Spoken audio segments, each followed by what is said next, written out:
Bienvenue à tous et à toutes.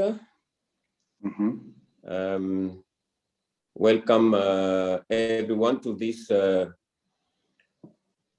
new conference. And today it's a special moment for all of us. Gurubati, je vais faire en anglais et en français, puis ensuite tu prendras le relais. Je pense que tout le monde parle français. Il me semble qu'il y a personne. Okay. Voilà, donc tu peux aller directement en français. Ok, super. Ok, juste pour vérifier. Fantastique. D'accord. Moi, je parle pas comme français. je disais tout à l'heure, bienvenue à tous. Namaskar, bonsoir et bonjour, là où vous vous situez. Oui. Alors, aujourd'hui, c'est une soirée spéciale, car nous avons avec nous notre conférencier, le frère Satyendra du nom social de Zanzi Dadier, et un frère dont j'ai vu grandir personne en Côte d'Ivoire. Et donc, il est un professeur vraiment dans le domaine socio-économique de la Côte d'Ivoire. Et il a travaillé aussi dans le domaine humanitaire. Il est aussi interprète et un activiste social. C'est ça.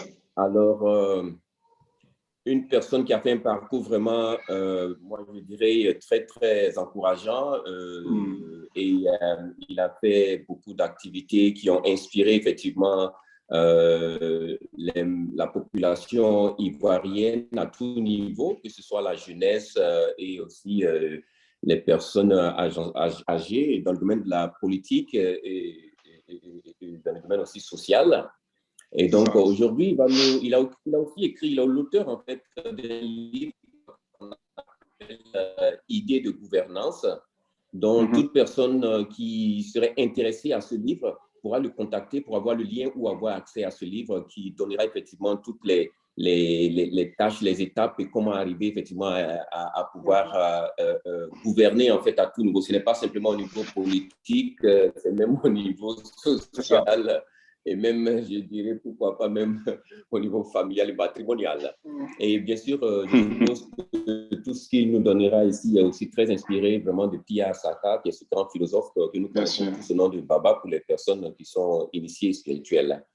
Alors, donc, le frère Satyendra sera à notre disposition. Il va élaborer son sujet et à partir de là, on pourra effectivement faire des débats, un débat vraiment approprié en fonction de notre origine africaine, là où nous sommes, avec nos situations difficiles. Il pourra sûrement aussi nous ouvrir des portes pour des possibilités de gouvernance. Alors, donc, bienvenue Satyendra. Et donc, bienvenue, Moudou. Nous te passons le micro. D'accord.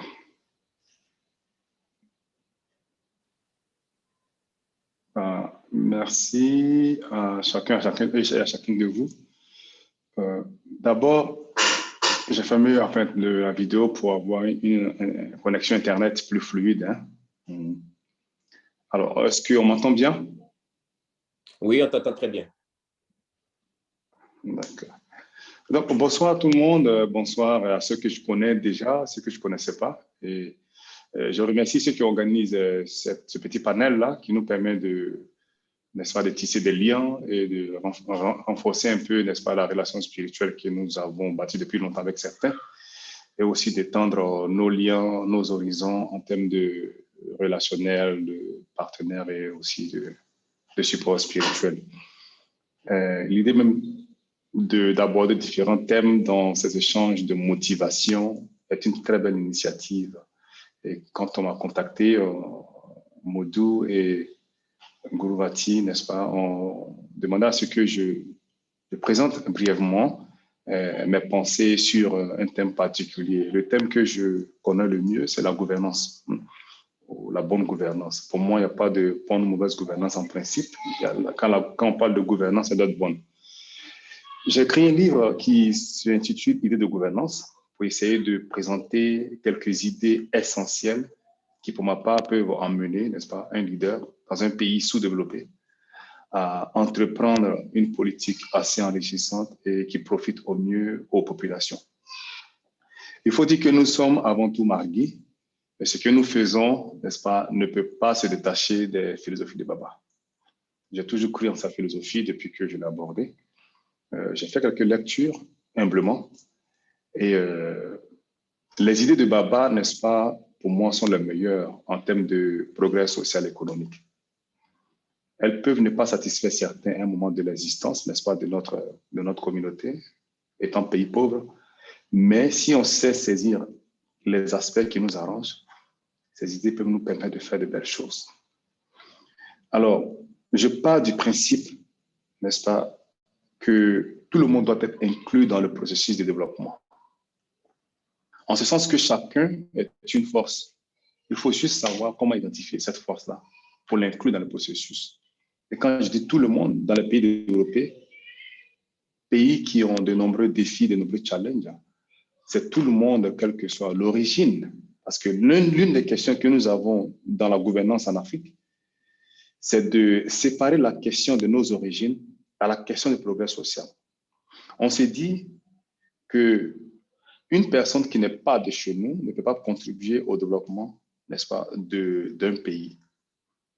Or, pour les voyageurs que nous sommes devenus, Maudou n'en dira pas le contraire, on réalise que l'origine importe peu quant à la sélection des personnes qui doivent participer au développement. En revanche, cette origine-là devient une richesse si on sait, n'est-ce pas, toucher ces personnes-là. Maudou qui est en Australie, il pourra vous dire que ses connaissances africaines, ses origines africaines sont un plus dans la communauté dans laquelle il vit. Et dans nos sociétés qui sont des sociétés pauvres, si on se sépare d'une certaine catégorie de personnes, il faut dire qu'on diminue notre capital humain, on diminue les ressources humaines. Vous voyez. Et Baba croit en une société de mixité. C'est pourquoi je parle de l'origine, une société d'union. Il ne croit pas aux idéologies en isme. Baba récuse le nationalisme, le régionalisme. Et je le lisais il n'y a même pas 2 mois. Il récuse ces éléments-là. Donc, c'est partant de cette base que le gourou a créé, a mis en place, que je développe mes idées, bien entendu, à travers mes observations, les études que j'ai faites, et puis mes petites inspirations humaines. Donc, le thème que j'aborde aujourd'hui, c'est la question de gouvernance pour les États, n'est-ce pas, sous-développés, donc la Côte d'Ivoire et en Afrique en particulier.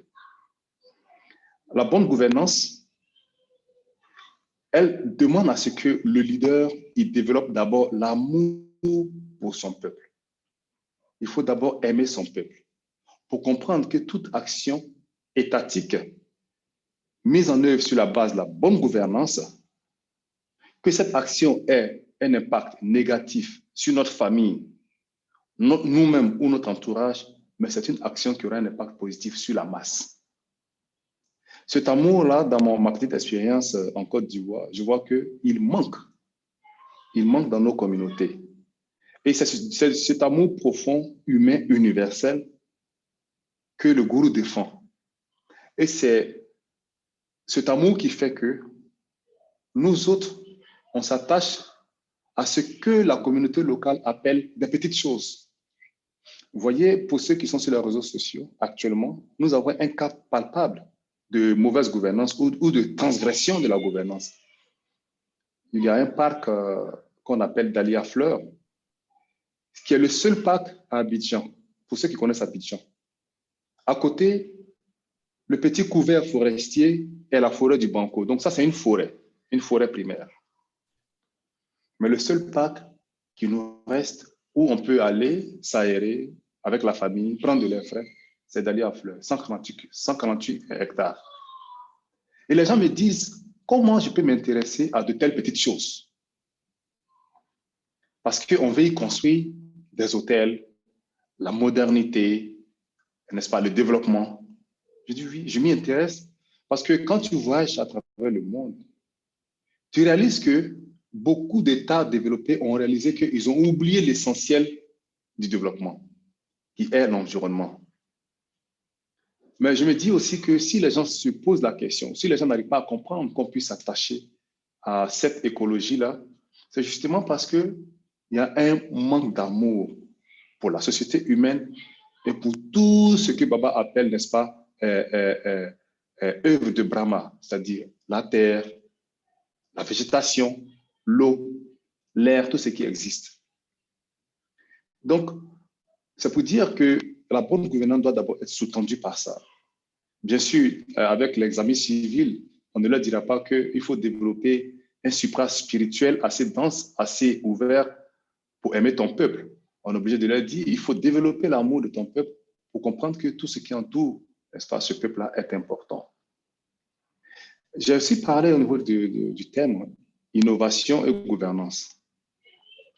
Vous savez, ce qui est innovation en Côte d'Ivoire est déjà vu en Australie. Ce qui est innovation en Australie est déjà vu aux États-Unis. Ça veut dire que par l'expérience, par les voyages, par la pratique et la lecture, on découvre des choses qui existent ailleurs.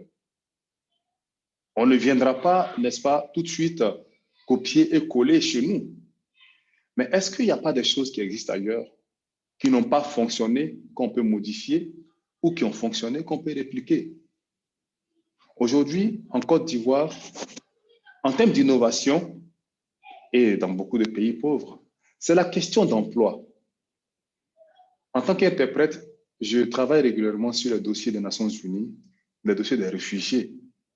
Il y a des réfugiés érythréens, congolais, éthiopiens, ivoiriens, mais de toute l'Afrique, qui se retrouvent au Niger, parce que le Niger, c'est la zone tampon entre le Sahel libyen, entre le désert libyen, l'Europe, et l'Afrique subsaharienne. Mais la question qui fait que les jeunes fuient, les jeunes vont vers l'émigration, donc sortir du pays, mais c'est la question de l'emploi. Alors, on laisse partir ces jeunes qui se tuent dans la Méditerranée et on a des mesures compensatoires, donc comment on appelle ça, des dédommagements, donner un peu d'argent aux familles. Mais on refuse de réfléchir à des politiques d'emploi qui pourront sédentariser, donc garder ces populations-là chez elles. En cela, l'innovation, à travers le regard vers ce qui a marché ailleurs, en l'appliquant chez nous, peut nous permettre de créer beaucoup d'emplois et de retenir les jeunes. Je sais que la sœur Féfinette, elle aime bien son pays, mais elle est partie aux États-Unis. C'est de l'emploi. Elle est partie chercher de l'emploi. Moi, j'ai fait 18 ans hors de la Côte d'Ivoire. Bien sûr, chacun va pour une raison ou une autre, mais c'est l'emploi qui nous retient, c'est la subsistance qui nous retient à la fin. Et donc, je leur ai dit, dans le bouquin, j'en parle, que dans tous les pays développés où je suis parti, vous pourrez me contredire, les parkings sont devenus, n'est-ce pas, un asset. Donc, les parkings sont devenus un asset, comme on appelle ça, un actif immobilier. On garde dans les parkings, on paye un ticket. Et le système de parking embauche des milliers de personnes dans tous les pays développés.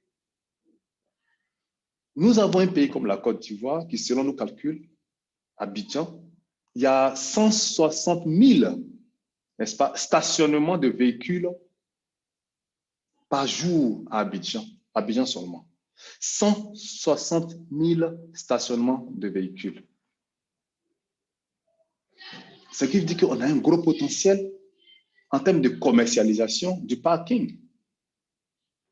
Et si on commercialise le parking, cela va amener à générer de l'emploi. Notre calcul a été que ça peut permettre de créer 7 000 emplois.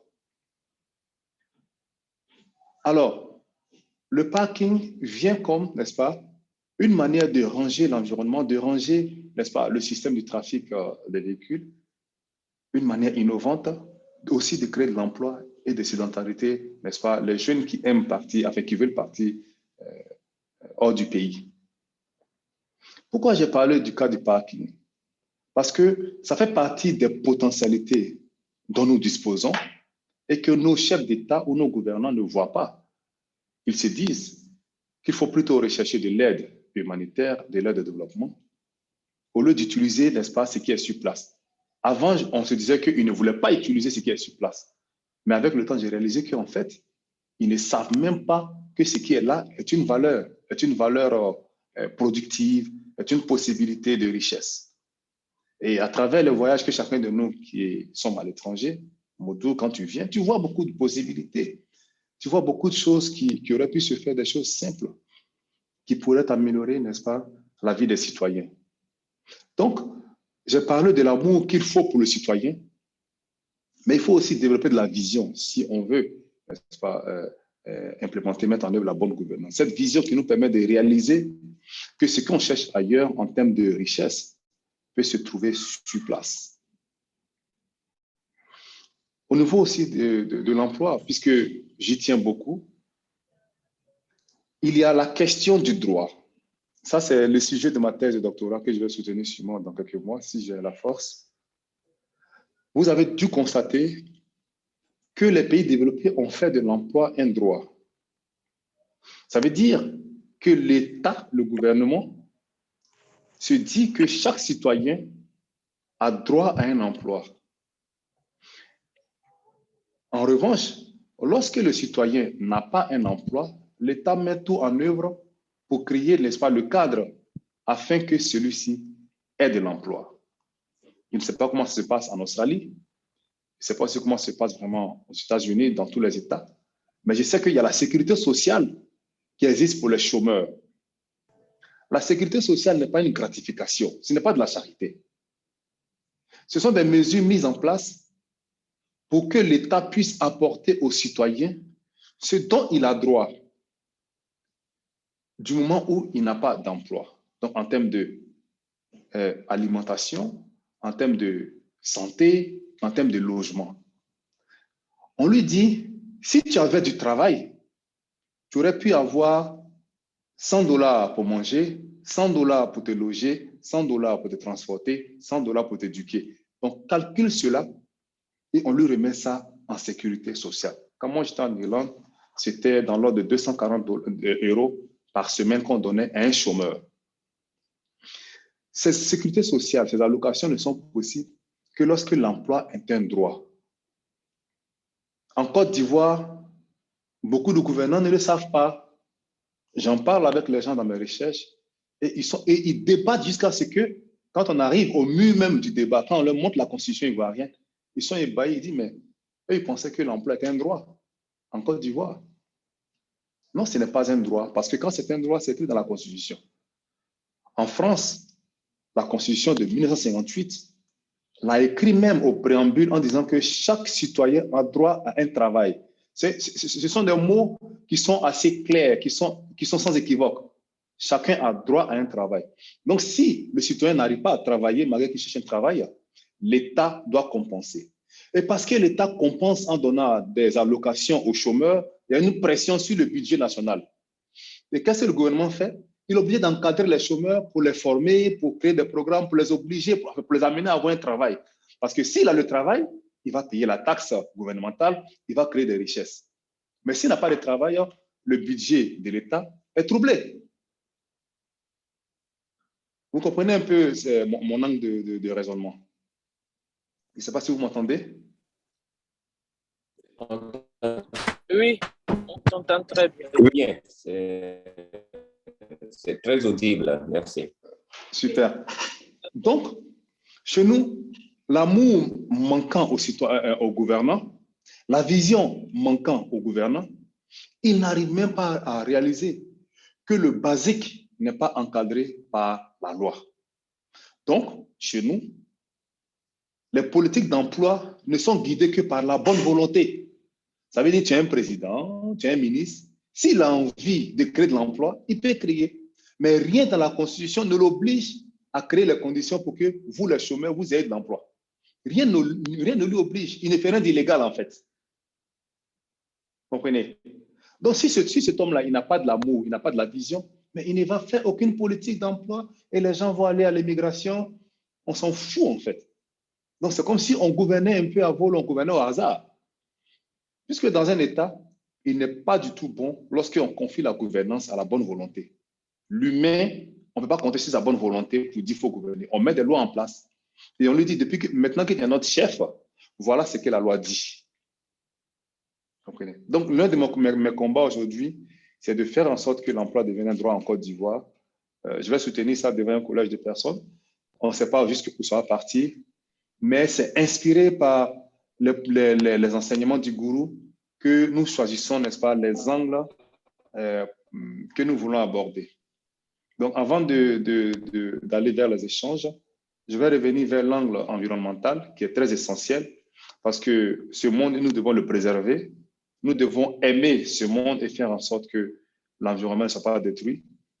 Je vais lancer une pétition sur l'environnement, sur le parc d'Allier à Fleurs qui va être détruit bientôt si on ne fait rien.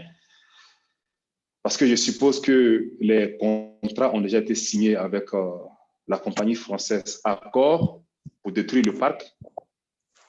J'ai lancé aussi un sitting qui aura lieu le samedi 4 juin, donc le samedi prochain.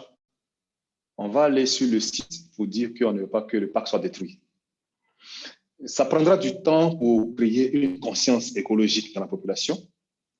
Certains apprennent cela à travers la connaissance, d'autres l'apprennent à travers la pratique spirituelle, donc ça c'est notre cas. D'autres l'apprennent aussi à travers le voyage, mais il y en a aussi qui l'apprennent à travers la violence. Et ça, ce n'est pas le meilleur chemin. Ce n'est pas le meilleur chemin. Sadhguru, il était ici la semaine passée. Il y a eu la conférence des Nations Unies sur l'environnement à Abidjan. Ils ont parlé de sauver la terre, sauver la forêt, sauver l'environnement. Et je suis 3 fois surpris qu'après cette conférence-là, on décide de détruire un parc. Vous voyez un peu la profondeur du mal. Je vais dire que le supra-spirituel même qu'il faut aux leaders n'existe pas. Parce que pour décider de détruire un parc de 148 hectares et vouloir combattre avec des arguments du genre l'hôtel, ce serait un palace de 1000 places, on va construire un golf course. Donc, tous ces arguments-là sont tellement lourds, tellement inacceptables, que toi-même qui es l'activiste social, donc pour l'environnement, tu es désarmé en fait. Tu ne sais pas comment aborder la chose. Donc, à travers nos échanges, sûrement, que je vais attendre des suggestions sur comment aborder le sujet de l'emploi, du droit à l'emploi pour que le gouvernement entende la question. Comment aussi aborder la question du parc qui va être détruit bientôt pour que le gouvernement, à travers une forme de lobby, puisse aussi comprendre le fondement de cela. Parce que je me dis que dans la vie, il faut s'attacher à des valeurs, il faut s'attacher à certaines choses. Et j'ai décidé de m'attacher à l'emploi et à l'environnement dans mon pays. Je vous remercie. S'il y a des questions, et on va continuer.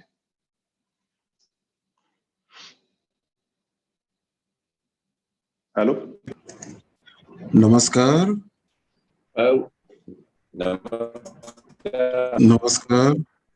Namaskar. Satyendra, namaskar. Hey, namaskar. Merci. Je peux commencer? Allez-y. Merci beaucoup. Donc, j'essaie un peu de comprendre l'essence de ton approche. Oui. L'essence de ton approche, c'est de donner un peu d'initiative à ce qui existe dans le pays où les individus peuvent s'organiser entre eux et créer des valeurs au lieu de dépendre uniquement de l'État ou de penser qu'ils peuvent retrouver de la valeur seulement quand ils vont émigrer. Donc, l'exemple du parking, c'est quelque chose, les gens peuvent penser que c'est banal. Non, c'est pas banal. C'est un exemple concret, terre à terre, mais c'est direct. Je vais vous donner un exemple également, dans le même sens. Alors, ici, en Angola, avec le boom des constructions que nous avons eu depuis les années 2005 en montant, et le parking, c'est un truc horrible partout à Luanda ou même parfois dans les provinces. Alors, vous allez au centre-ville, il n'y avait pas de parking. Et donc, il y avait les petits garçons qui restent, ils surveillent vos voitures, et puis les policiers viennent. Si vous avez mal stationné ou il n'y avait pas de stationnement, ils vous mettent de la taxe, etc., etc. Donc, ça crée du désordre. C'est ça. Alors, les condominiums, comment vous appelez ça en français, là où les gens vivent en regroupement. Alors, la communauté, là aussi, en communauté, ils construisent les très, très belles maisons, mais les gens ne pensent pas complètement en faisant ces constructions. La famille moyenne africaine, c'est 3, 4 enfants, OK? Et donc, quand les gens, parfois, l'homme a une voiture ou 2 voitures, la femme a une voiture, ou il y a une autre voiture pour accompagner les enfants ici et là-bas. Alors, le parc a réservé une place à une seule maison, était occupé par... Maintenant, il y avait manque d'espace parce qu'il y avait 3, 4 voitures qui stationnaient devant, mais l'autre voisin, etc., etc. Alors, ce problème était vraiment sérieux. Donc, le gouvernement a essayé d'ouvrir des parcs, etc., payants et non payants. Mais dans ces condominiums-là, alors, qu'est-ce qui se passait? Il y avait toujours des luttes entre les gens. Alors, dans cette optique, j'ai pensé beaucoup et j'avais créé un truc que j'appelais Intelligent Parking. Intelligent Parking IP, c'est quelque chose c'est-à-dire, c'est un équipement où vous avez, lorsque vous construisez les grandes maisons, vous mettez cet équipement dans, il fonctionnait avec de la batterie, parfois, avec du courant. Alors, vous stationnez, vous avez une commande dans votre voiture. Quand vous sortez, il y a cet équipement qui se surélève du sol et personne ne peut rentrer dans votre zone de stationnement. C'est ça. Oui, donc c'était vraiment automatisé. Donc, chaque appartement avait son truc.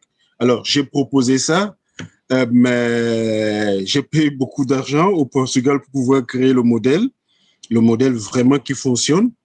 Alors, j'arrive ici, mais les gens me disent que pour faire fonctionner ça, il faut aller signer des accords avec le ministère, et dans le ministère, ministre qui contrôle, ou on dit, pour avoir une patente de ce genre d'équipement, il faut aller négocier avec le général qui n'a rien à voir avec... C'est des trucs comme ça. C'est compliqué. Vous voyez? C'est compliqué. Donc, ces genres de petites idées peuvent exister. Alors, jusqu'aujourd'hui, ça n'a jamais été mis en place. Et ben voilà, bon, j'ai laissé passer. Hein. L'autre petite chose que les gens peuvent faire, c'est de faire des petites coopératives. Des petites coopératives. L'État n'a pas besoin d'intervenir. Là, 3, 4 personnes coopératives, vous faites votre tomate. La force de 5 personnes est supérieure à la force d'une personne. Ça, c'est sûr. Nous ne sommes pas encore hyper mécanisés, donc nous avons le potentiel humain, nous en avons besoin, et ce potentiel humain est important dans les coopératives. Donc, voilà, les coopératives, nous pouvons les multiplier. Nous pouvons les multiplier.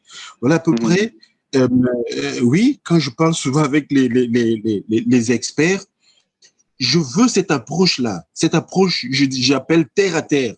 Mais c'est efficace. C'est efficace parce que c'est au jour le jour, vous voyez les problèmes des gens que vous pouvez résoudre avec ce genre d'approche. Donc, vraiment, merci beaucoup pour avoir touché ces points-là. Namaskar. Merci beaucoup. Merci. Ce sont de très bonnes recommandations. Effectivement, il y a l'action au niveau de l'advocacy ou du lobbying, le plaidoyer auprès de gouvernants. Ça c'est surtout l'idée centrale du livre, mais certaines de ces idées aussi peuvent être mises en œuvre, n'est-ce pas, au niveau local. Je vais répliquer aussi à ça pour rajouter avant qu'on continue. Dans l'idée de gouvernance, vous avez parlé de la coopérative. J'ai trouvé que l'État pouvait intégrer des méthodes d'investissement pour permettre aux communautés de s'impliquer et aux individus de relever leur pouvoir d'achat. J'appelais cela l'investissement communautaire. Je ne sais pas si le modèle existe dans d'autres pays, bien sûr, mais l'investissement communautaire, ça peut bien s'appliquer dans les pays en développement comme la Côte d'Ivoire qui reçoit beaucoup de fonds, au lieu que ces investissements qui nécessitent de grands capitaux soient attribués à des compagnies, n'est-ce pas, hors de la Côte d'Ivoire, de manière à ce que ces entreprises-là, quand elles ont fini de faire l'investissement, exploitent l'infrastructure pendant 30 ans. C'est ce qu'on a actuellement avec le pont qui a été fait. Il y a le 3e pont. Le pont a nécessité 162 milliards de francs CFA. Je ne sais pas c'est combien en millions de dollars, disons environ 300 millions de dollars. Mais l'entreprise qui a financé et exécuté, n'est-ce pas, la création, enfin, la fabrication du pont, la construction du pont, c'est une entreprise française, donc une entreprise étrangère. Et l'entreprise va exploiter le pont pendant 30 ans avant de céder le pont à l'État de Côte d'Ivoire. Et l'entreprise a un contrat qui stipule que chaque année, elle doit faire un recouvrement de 17 milliards de francs CFA, donc de 20 millions d'euros. À défaut de faire le recouvrement, donc c'est un pont à péage, hein, vous me suivez, non? Oui. C'est un pont à péage. À défaut de faire le recouvrement de 17 milliards, l'État paye la différence. Ça veut dire quoi? Si cette année, l'activité sur le pont a permis de générer seulement 12 milliards, l'État de Côte d'Ivoire doit payer 5 milliards de plus pour compenser. Donc, vous voyez qu'on a un État qui, de toute façon, va perdre pendant 30 ans. Or, quand on dit que l'État perd, c'est le contribuable qui perd. Nous avons proposé l'investissement communautaire. Comment il allait fonctionner? L'État a besoin de 162 milliards pour construire le pont. Tu mobilises à l'intérieur de la population, tu dis aux populations, nous devons avoir 162 milliards. Ce montant a été divisé en petites parts de 10 000, 10 000, 10 000, 10 000, 10 000. Et chacun ne peut avoir au maximum que 1000 parts. Donc, pour qu'un individu, une personne ne puisse pas avoir trop de parts et dominer. Parce qu'il faut avoir une approche, n'est-ce pas, progressiste. Et quand tu fais ça, tu dis aux populations que quand vous allez investir pour la construction de ce pont, les 17 milliards que ce pont va générer par an vont être distribués entre tous ceux qui ont investi, n'est-ce pas, dans la construction du pont. Du coup, nous avons des populations qui vont investir, nous avons un pont qui appartient aux populations et les dividendes qui sont générés par le pont annuellement sont partagés entre les populations là à vie. C'est-à-dire que tant que le pont existe.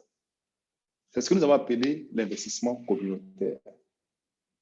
Cet investissement communautaire, il peut s'appliquer, il peut se faire aussi au niveau local entre les individus. Comme le frère a parlé de solidarité. Et ça existe dans bien de communautés. Il a dit que la force de 5 personnes est plus solide, est plus consistante que la force d'une seule personne. Et ça, c'est très bien dit, c'est très évident. En ce sens que nous voulons faire un investissement de 10 millions, mais on n'a pas 10 millions. Il faut faire taire nos égos. Il faut se mettre ensemble, 3, 4, 5, 6 personnes. Chacun avoir 2 millions ou 1 million ou $500. Et puis, on a ce montant dont on a besoin et on réalise notre investissement. Et puis ensuite, on partage les dividendes. Effectivement, dans les coopératives, n'est-ce pas, ce modèle-là peut s'appliquer. Seulement, c'est que dans nos coopératives, malheureusement, la plupart des coopératives sont agricoles, hein, ici. Ce sont des coopératives agricoles dont les produits sont vendus, n'est-ce pas, à des personnes plus puissantes qui font de la spéculation. Donc, les coopératives en viennent à ce qu'on leur impose des prix. il y a aussi la question de l'ego, de l'incapacité ou de l'impossibilité de l'individu de se dire que ce dans quoi nous allons investir n'appartient plus à l'individu. N'appartient plus à l'individu, mais appartient plutôt à la communauté. Donc, c'est juste pour corroborer ce que vous avez dit. C'est important. Tuons notre ego, mettons-nous ensemble dans certains investissements, que le gouvernement aussi amène, n'est-ce pas, la communauté à être au cœur de son action pour qu'on relève leur pouvoir d'achat et le développement.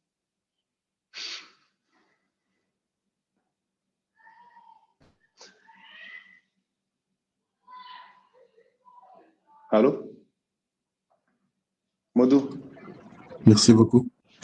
Oui, nous sommes là, merci. Des réactions, des commentaires ou de... Alors, j'ai une question. Enfin, je ne sais pas si c'est une question. Vous m'entendez? Oui, on t'entend, Ursule. Oui. Vous m'entendez? Oui, on t'entend parfaitement. Ah, ok. Ah, vraiment, moi, je remercie le frère Indra. J'apprécie vraiment ses initiatives et puis toutes ces idées-là. Si on arrive à mettre en œuvre, ça sera vraiment très, très bien. Mais j'ai aussi une question par rapport à l'idée de parking. Bon, je ne sais pas si je veux qu'il explique un peu comment le parking pourra générer autant d'emplois. Bon, je sais que le parking, c'est très positif parce que ça va nous permettre d'avoir de l'espace, de gagner du temps et d'être vraiment organisé dans les différentes villes. Mais quand je prends, par exemple, je prends le cas des parkings ici, je suis aux États-Unis, les parkings sont presque tous automatiques. Il y a peut-être une ou deux personnes à gérer le parking, de grands parkings, de grandes surfaces. Bon, je ne sais pas. Sur le plan organisationnel, sur le plan de gagner du temps, je trouve ça très parfait. Mais sur le plan de fournir assez d'emplois, je voulais que tu m'éclaires un peu là-dessus. Voilà, parce que je n'arrive pas à voir cet aspect-là. D'accord. Merci, Marcia. Quelqu'un veut répondre là-dessus, faire des suggestions de réponse?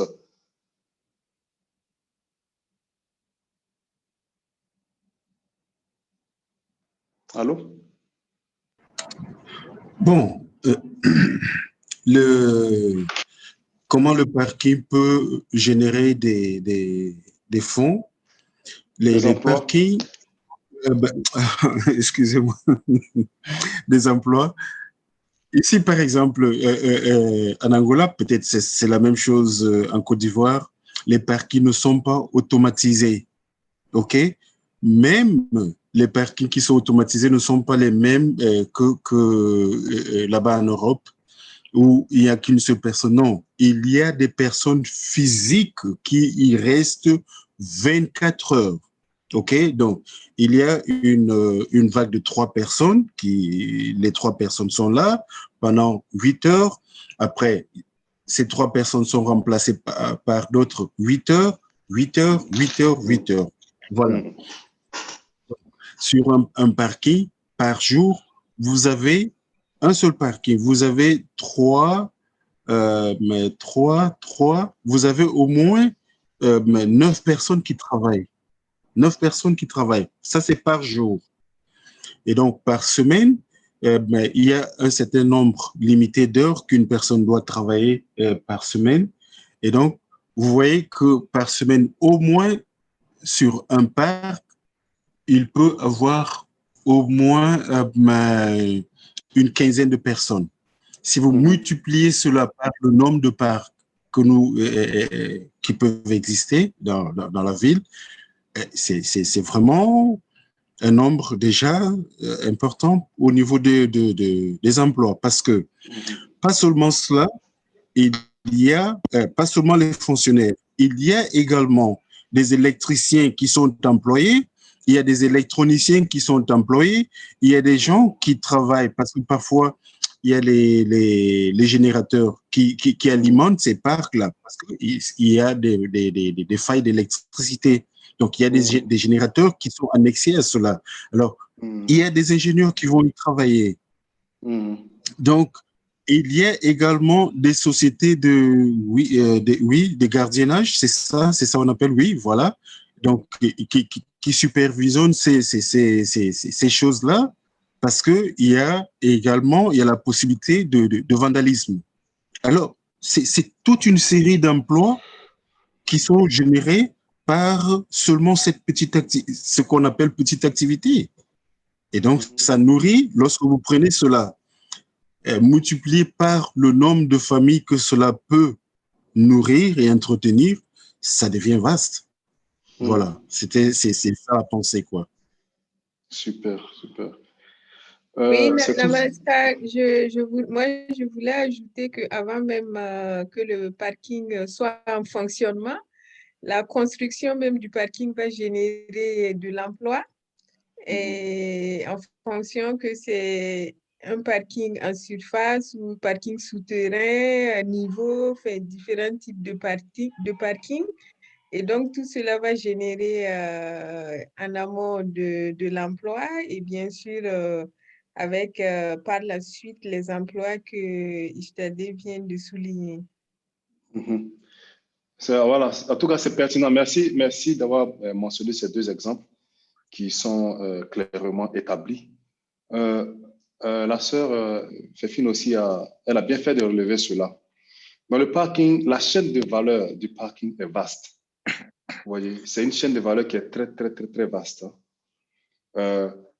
C'est une chaîne de valeur même qui ne peut pas être 100% automatisée.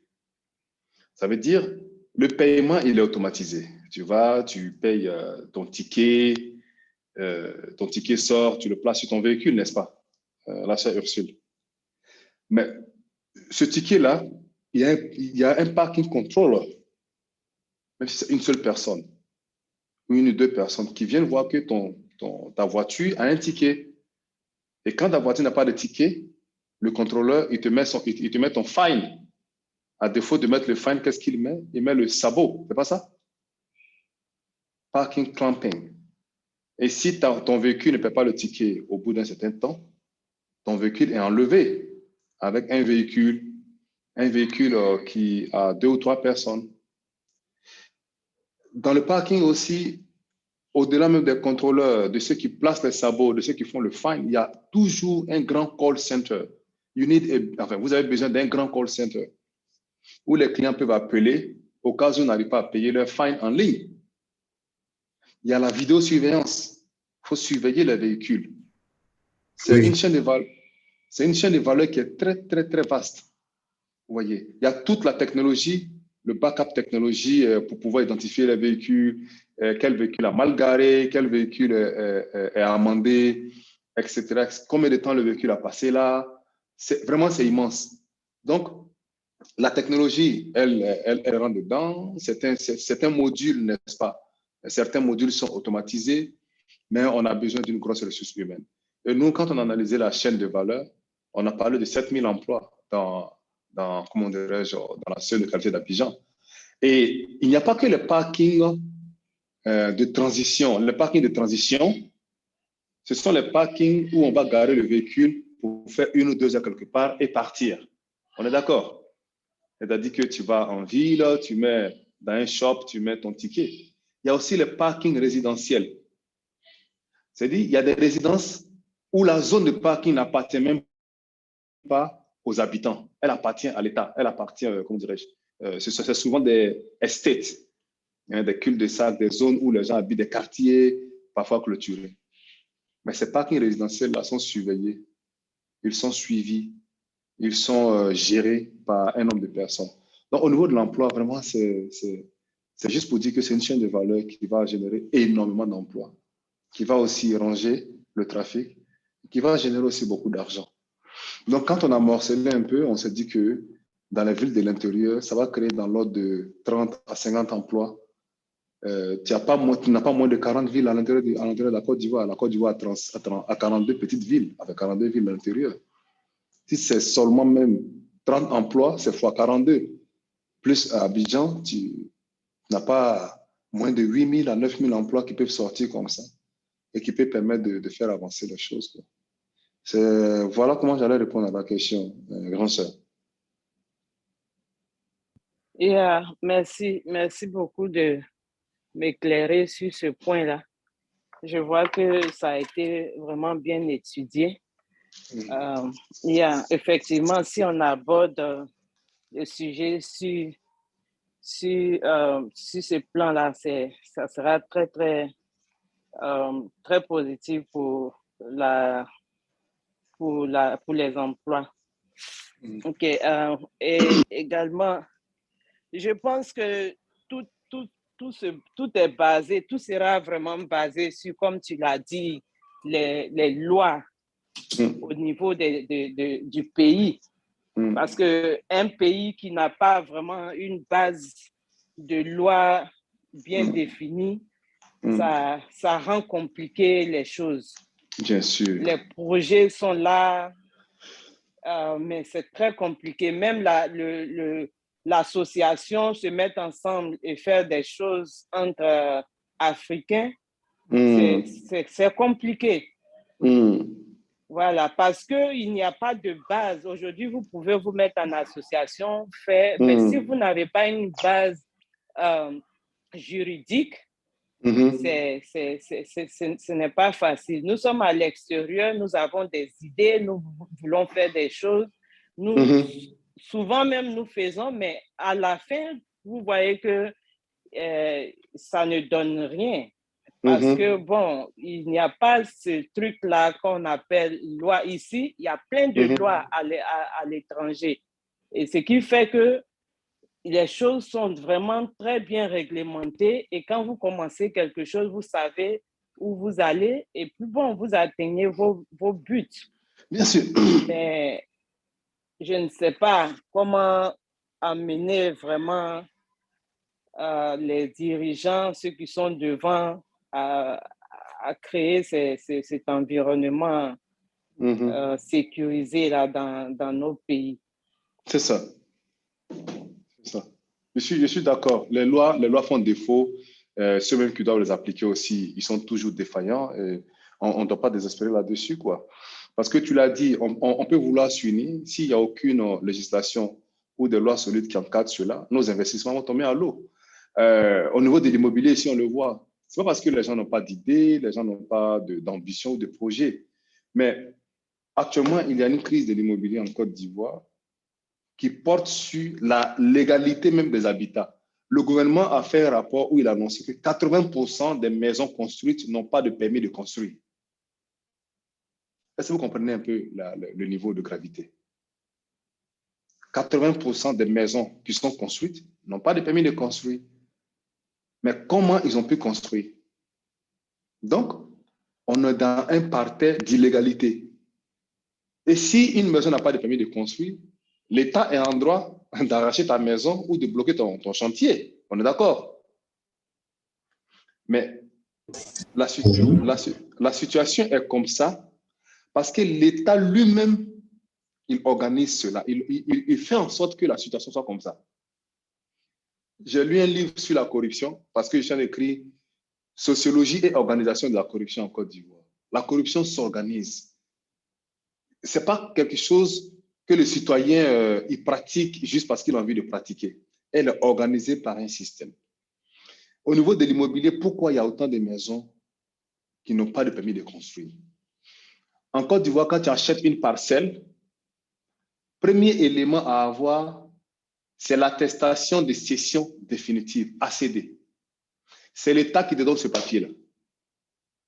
Normalement, après ce papier, tu fais maintenant une demande, est-ce que je peux construire quelque chose sur ma maison? L'État dit oui, tu peux construire, voilà ce que tu peux construire, et tu construis. Ça, c'est la procédure normale. Mais pour avoir ce papier qu'on appelle ACD, tu peux taper 10 ans. Ça veut dire qu'ils ont compliqué l'obtention de ce papier. Et donc, la même loi sur l'immobilier donne droit à celui qui a un accord de vente sur une parcelle, il a le droit de la mettre en valeur. Donc, il a le droit de construire dessus, en fait. Donc, tu as le droit de faire ce qui n'est pas légal. Je ne sais pas si vous faites la contradiction. Hein? L'État te donne le droit de faire ce qui n'est pas légal. Donc, on organise la corruption. Comprenez? Allô? Oui. Voilà. Donc, Féfinette, quand tu parles même de loi, c'est le nœud de la chose. Si ces lois ne sont pas appliquées, imaginez que vous avez un projet immobilier, vous vous êtes mis ensemble, vous avez créé une organisation, vous avez réussi à commencer le chantier d'un immeuble, mais votre immeuble, il est construit en comptant sur, je veux dire, sur la providence, parce qu'à n'importe quel moment, vous pouvez tout perdre. C'est ça. C'est pour soutenir ce que tu as dit. L'application des lois et les lois et les lois. C'est ça.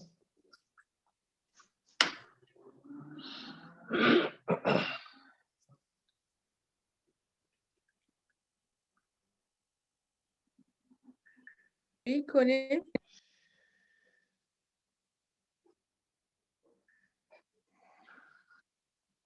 Hey, Namaskar. Oh, mon micro est ouvert? Oui. Oui. Oh, OK. Non, j'écoute religieusement et bon, ça va. D'accord.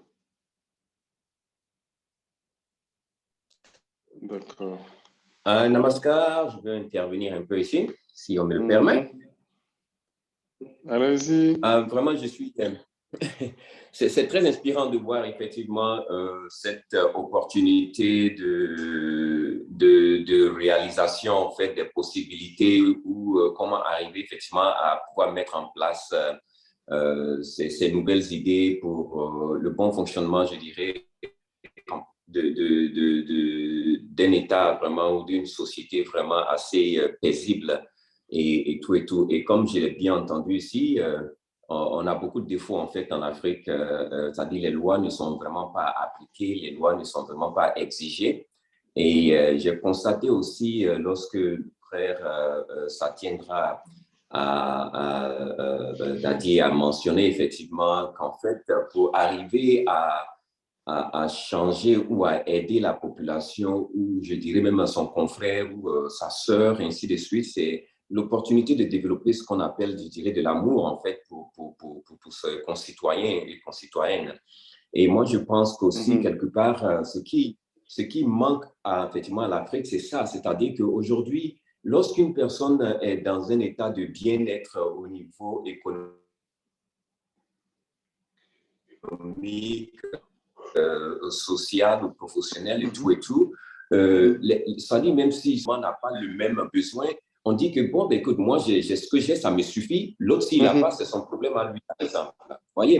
Donc, il n'y a pas vraiment. Et ça dit, moi j'ai vécu une situation assez concrète quand j'étais au Congo où effectivement le voisin de l'autre côté a attendu dans la nuit, par exemple, pour battre effectivement son épouse. Donc, ils étaient tous dans la maison, les portes bien bouclées, et il battait sa femme.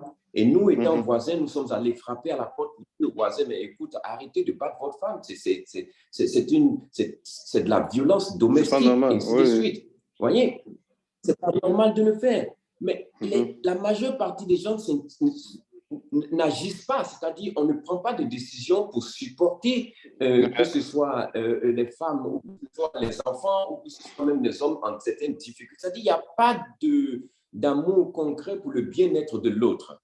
Voyez? Et moi, je pense que cela est aussi situé au niveau, bien sûr, gouvernemental, où effectivement l'État ou je dirais les gestionnaires effectivement du pays n'ont pas vraiment de sentiments vraiment pour les autres. Voyez? Donc, quelque part, il faut qu'il y ait, moi, je pense, des lois, je dirais, au niveau aussi juridique et au niveau, à tous les niveaux, en fait. Il faut qu'il y ait toutes ces possibilités-là. Et aussi l'éducation. Nous avons besoin d'être éduqués. La population a besoin d'être éduquée pour comprendre le bien fondé, le bien-être de toutes ces choses-là, pour comprendre, en fait, qu'en fait, ça nous aide individuellement et ça nous aide aussi collectivement. Bien. Donc, ce n'est pas cette concurrence ou cette compétition de, je dirais, même si on dit que c'est la loi naturelle, on vivra, ou le plus fort vraiment prendra le temps de façon sociale, de façon communautaire, ces possibilités-là pour permettre à ce que vraiment il y ait un avancement ensemble. Le philosophe l'a dit il faut qu'on avance tous ensemble. Il ne faut pas que je sois le seul à être devant et je regarde derrière. Il y a plein de personnes handicapées, il y a plein de personnes qui n'ont pas la capacité de rejoindre la collectivité. Ça, ce n'est pas une société qui se déplace ensemble. Rien. Et aussi, dans ton exposé, tu as mentionné effectivement que il y a des possibilités de transformer toutes ces injustices-là, en fait. Et tu as dit aussi que la violence n'est pas effectivement comment tu appelles ça, le moyen approprié, en fait. Ce n'est pas un bon moyen, en fait, quelque part. Je ne suis pas une personne qui encourage la violence. Okay? Personnellement, je ne suis pas une personne qui encourage la violence.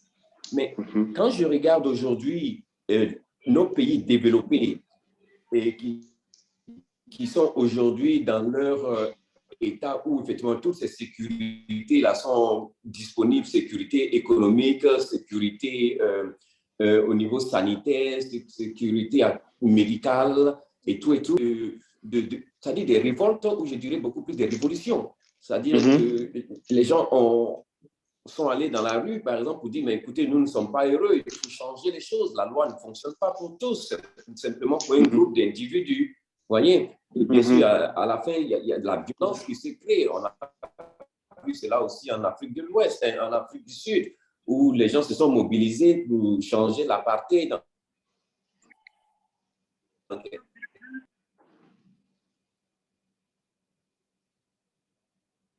Quelque chose de beaucoup plus libéral, beaucoup plus et tout, pour la liberté de tous. Mais arrivé aussi par la violence. Je ne dis pas qu'il faut encourager la violence. Moi, je pense qu'il faut donner de l'éducation effectivement à la société pour comprendre cela. Vous voyez? Et un exemple, pour moi, ça m'a choqué. Hein.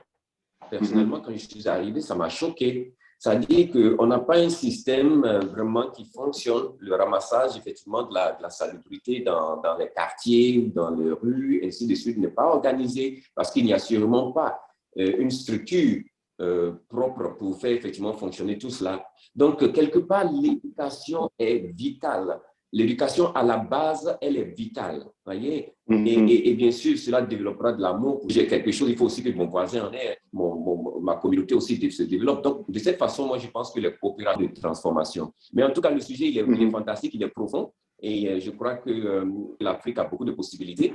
Et c'est frustrant, mais moi, je pense qu'il y a beaucoup de possibilités. Je suis très optimiste. Et c'est en fait tous ces débats, ces possibilités-là qui nous sont offertes aujourd'hui pour arriver à transformer. Donc, voilà un peu ce que je voulais mentionner. Merci beaucoup, cher Modou.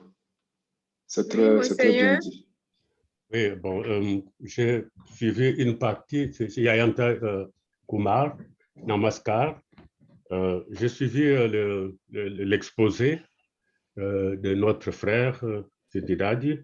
Et je suis très heureux des idées qu'il a avancées. Bon, je ne sais pas si c'est tout l'exposé qu'il a donné ou une partie, mais j'ai trouvé que, du moins, c'est les éléments que j'ai pu capter sont très, très importants pour la bonne gouvernance, pour la gouvernance. Comme l'a dit, il ne peut y avoir que de bonnes gouvernances ordinaires.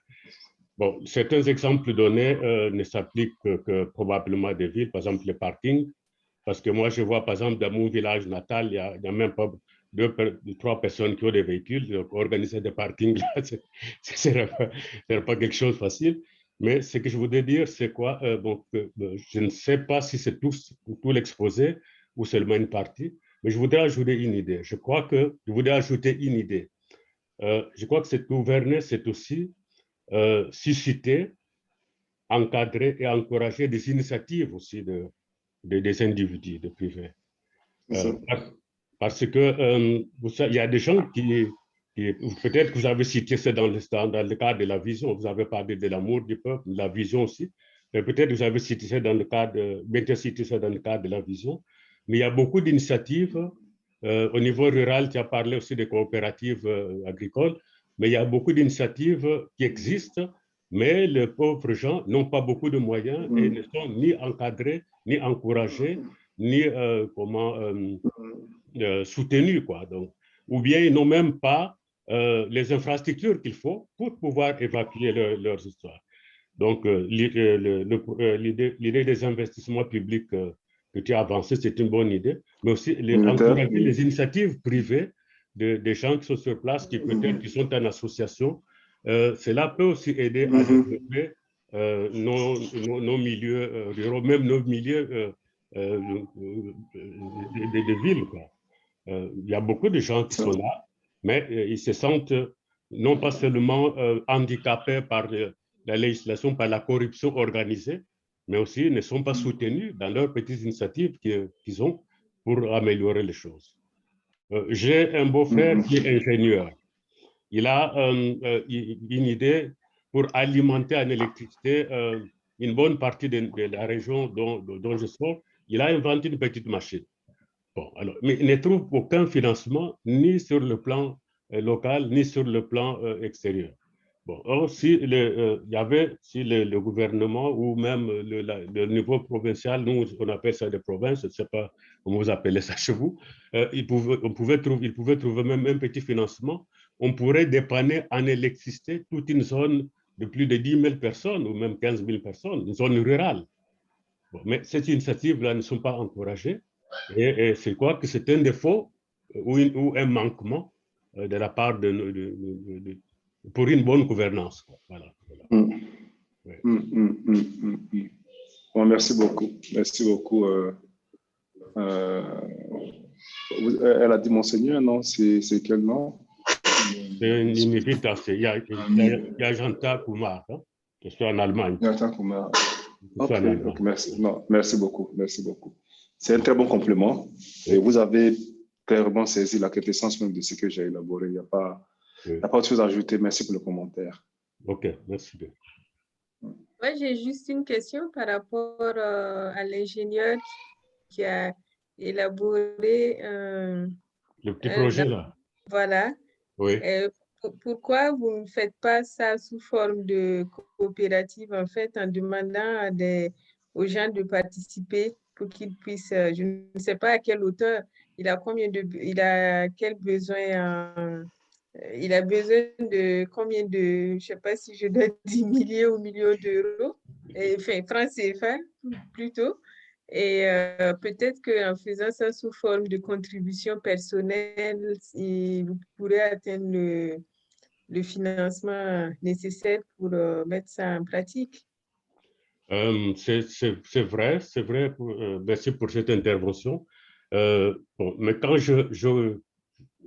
j'observe le milieu dans lequel on veut implanter cela, s'il faut compter sur les gens qui sont sur place, ils ne peuvent pas atteindre ces montants.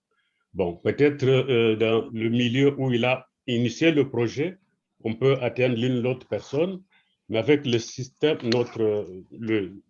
c'est tout ce que nous vivons aujourd'hui, c'est difficile de financer ce projet simplement par une petite coopérative, parce que les gens qui sont dans ces milieux-là, d'abord, c'est devenu inaccessible sur le plan d'infrastructures routières. Donc, c'est compliqué. Alors, moi, il m'en a parlé, j'ai essayé d'intéresser certains amis allemands qui étaient intéressés, un peu, mais avec ce qui est arrivé avec le corona, beaucoup de choses sont devenues presque caduques parce que bon, ils ont eu de bonnes idées, de bonnes intentions à un moment donné, mais qui n'ont pas pu exécuter. Ben, je continue à insister parce que je vois que cela peut dépanner parce que ce sont des énergies renouvelables. C'est un petit barrage, un petit truc qu'il veut installer. Pas un barrage, mais une machine qui peut fonctionner avec l'eau. Donc, ça peut produire de l'électricité sans déranger la nature. Voilà, donc l'idée est bonne de coopérative. Je vais lui en parler. S'il peut attirer un peu l'attention de nos autres frères qui sont sur place dans Kinshasa, par exemple, la capitale, et qui sont originaires soit du milieu ou, comme l'a dit notre conférencier, même pour la construction de ponts, si on peut créer des parts de participation pour qu'ils peuvent récupérer avec le temps les dividendes, je sais pas quoi. Merci beaucoup pour cette idée. Merci pour Vati. Merci beaucoup. Yes, je voudrais aussi voir, est-ce que le projet va, après la réalisation, le projet sera, comment dirais-je, va apporter de l'argent après. C'est-à-dire, est-ce que le projet va, comment dire ça? Créer de l'emploi et apporter l'argent. Voilà, pas créer de l'emploi, il y a créer de l'emploi, mais générer des revenus, voilà. Bon, parce que si le projet va générer des revenus, comme Guru Vati l'a dit, si vous pouvez faire comme des parts, vendre des parts, donc celui qui vient financer, celui qui donne telle somme d'argent, il a une certaine part dans la société, par exemple. Donc, au moment où le projet va finir et que ça va générer des revenus, en fonction de la part que tu as envoyée, tu as aussi quelque chose à gagner. Mais comme je le dis, tout ça doit être basé sur des règlements, sur des lois. Bien sûr, bien sûr. Voilà. Parce que la sœur connaît. Oui. La sœur connaît mentionne l'aspect des lois là, parce que quand il a parlé de l'idée, il a dit en Angola, on lui a demandé d'avoir recours au ministère, signer tel papier, d'avoir telle autorisation, telle procédure. Vous savez, les gens, il est très facile de revenir en Afrique ou de venir en Afrique et de développer de l'animosité. Voilà. Il est très facile, hein, si tu n'as pas une base d'amour intérieur qui est très puissante, tu peux développer de l'animosité parce que tu rencontres tellement d'obstacles. La partie où vous avez défini gouverner, vous avez dit gouverner, c'est susciter. Ça veut dire la population en elle-même peut avoir l'air placide. Ça veut dire qu'on a l'impression que la population n'a pas d'idée. Le bon gouvernant crée des mécanismes pour les amener à susciter, à générer des idées, des projets. Ensuite, encourager, encadrer. Ça veut dire quand il a une innovation, il a une idée, il faut l'encadrer, il faut le financer. À défaut, il faut faire en sorte que la loi ne soit pas contre lui. Et ensuite, encourager. Encourager en l'amenant à émerger, à devenir une société qui progresse. Chez nous, cette culture-là, c'est ce qui nous manque le plus. Donc, c'est pourquoi nous autres, on a décidé d'attaquer le problème au niveau des gouvernants. Oui. C'est vrai, c'est le niveau le plus difficile. Oui. Parce qu'on observe le niveau communautaire. This is the grassroots level, le niveau de la base. On s'est dit non, c'est pas possible. C'est difficile. Donc, comment pouvons-nous toucher le niveau au niveau des gouvernants pour que ces lois que Mme Koné a mentionnées puissent prévaloir et soutenir les citoyens? Les gens ont hésité ici. La Côte d'Ivoire a sûrement perdu son plus grand informaticien depuis au moins 50 ans. C'est un jeune qui a eu la maîtrise. il a commencé, avec ses maigres moyens, à inventer des processeurs technologiques. Des processeurs dont vous n'imaginez même pas la capacité. Si on vous dit ce que ça fait, vous n'allez pas croire. Il a même inventé une souris mouse, une souris d'ordinateur, une souris aphrodisiaque. Ça veut dire que c'est une souris d'ordinateur que tu as au chevet de ton lit. Et quand tu touches cela, ça joue sur tes nerfs une pulsion et ça augmente, n'est-ce pas, ta capacité sexuelle. Il a créé aussi un clavier invisible. C'est-à-dire que tu as l'écran devant toi. Il y a un processeur qui est dans l'ordinateur qui fait que tu écris, tu tapes tes doigts sur la table et ce que tu penses apparaît sur l'écran. Bon, quand moi je l'explique comme ça a l'air impossible. Mais il n'a pas été encouragé. Il est mort ici comme un mouton. Il est tombé malade pour une petite pathologie. On a fait de l'activisme, le gouvernement l'a vu. C'est quand il était presque mort que l'État a dit, bon, est-ce qu'on peut l'évacuer? Et il est mort. Il s'appelle Yapi Didier. Si vous tapez sur Internet Yapi Didier, vous allez voir. Et ce genre de cas, il y en a dans beaucoup de pays africains. Il y en a dans beaucoup de pays africains. Les gens ont des idées, ils ont des capacités, mais ils ne sont ni suscités, ils ne sont ni encouragés. À défaut de susciter et encourager, mais il faut au moins encadrer avec la loi. C'est pourquoi la base qu'elle a mentionnée, qu'est la loi. Je tiens vraiment à ça. Si je vais dire que le dispositif qu'il a mentionné pour le parking, il arrive même à associer des partenaires pour vendre des parts. Ça, c'est au niveau de l'investissement. Il peut même avoir les moyens d'investissement. Il n'a pas dit même que c'est ce qui lui manque. Mais au niveau de la mise en œuvre, il y aura toujours des gens qui vont lui dire que l'État dit que. L'État dit que. Juste pour finir, vous avez parlé de la question des ordures. C'est Modou, non, qui a dit qu'on a un problème des ordures en Côte d'Ivoire. N'est-ce pas? Allô? Oui, c'est oui, lui. Oui, il a dit qu'on a un problème des ordures en Côte d'Ivoire. Mais le problème des ordures avait quasiment été réglé ici. Il y a une compagnie américaine qui avait eu un bon contrat et qui a commencé à faire un bon travail de ramassage des ordures. Du jour au lendemain, sans aucun appel d'offres, sans rien, on lui a notifié que ton contrat a été interrompu. Et ils ont confié cela à des gens qui ne ramassent des ordures que sur les routes où passe le président, dans les quartiers où les riches habitent. Et c'est fini. Vous voyez? Bon, ce monsieur, il a fait un investissement quand même. Et puis, en plus, c'est un Américain. Je veux dire qu'il a de la puissance derrière lui, je suppose. Bon, qu'est-ce que le petit investisseur va faire lorsque des gens comme ça sont écartés, alors que ce qu'il faisait était déjà bien? Pour un dispositif de parking, tu vas aller prendre les parts des gens impliqués et on va te dire, le fils du ministre ne veut pas de ça. Donc, voilà comment on souffre, voilà comment on essaie de saisir le problème. Et en saisissant de ce problème-là, moi, je me suis dit qu'il faut regarder au niveau du changement, n'est-ce pas, de paradigme, au niveau, on le top level, vous voyez. Je pense que c'est là. Normalement, dans les pays assez légiférés, on commence par la base, c'est pas ça? On commence par la base. Mais chez nous, là, je pense qu'on a commencé par le top. Désolé, ça me fait rire même. Ça me fait rire parce que le top, c'est difficile, ouais, malheureusement. Allez. En fait, c'est Oupacham, je voulais intervenir.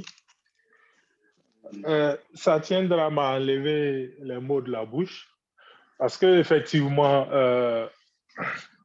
on peut avoir le financement, mais dans nos pays africains, il y a toujours un monopole. La machine électrique que le monsieur a inventée, le financement peut être là, tout peut être prêt à être mis en place. Mais comme en général, il y a une entreprise qui a le monopole de l'électricité, et tout est lié en fait, les lois, tout et tout. Au finish, il n'aura pas l'approbation de pouvoir mettre en œuvre son projet. Donc, on tourne tout pas on revient toujours aux gouvernants. Tout est question de mettre en œuvre une politique de promotion, de vraiment vouloir être autonome, de vouloir s'affranchir. Donc, c'était un peu ça. Mais ça tiendra, il a tout dit. J'ai levé ma main pour brosser tout ça. Bon, si j'en parle, comme si on se répète, quoi. Merci, voilà. merci, grand frère.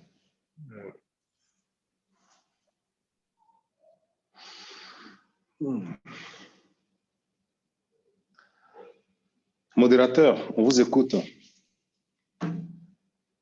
Est-ce qu'il y a d'autres personnes qui veulent intervenir? Alors oui, moi, je veux intervenir. C'est vrai, Satyendra dit que ils